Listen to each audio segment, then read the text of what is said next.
هذه اخذوني فزعه من شارع الحج ابويا عند الباص. قال اقول لك تضاربنا مع الصواعد حقين محطة الفتح. قلت مشينا. والله انا ولديهم اليوم. يلا مشينا ولا نسم الا عندهم، وانهم مجموعة جالسين مع بعضهم كذا.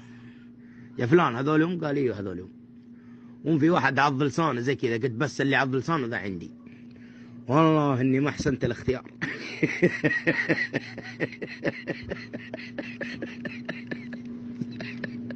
طبيت في مغول يلا لو ذبحني.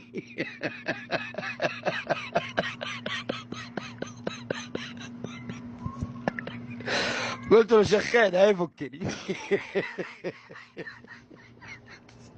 واسمع الحريم ايش يقولوا مع الطاقة من فوق. خلاص يا فلان خلاص. يقول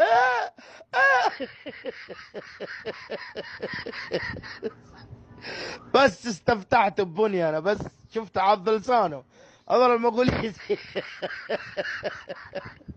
وسروال وشوربه وملوخيه.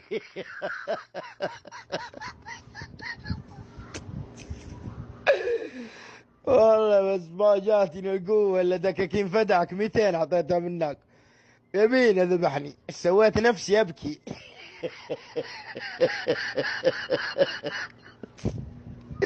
سوالي بكف من تحت، نزلت لساني.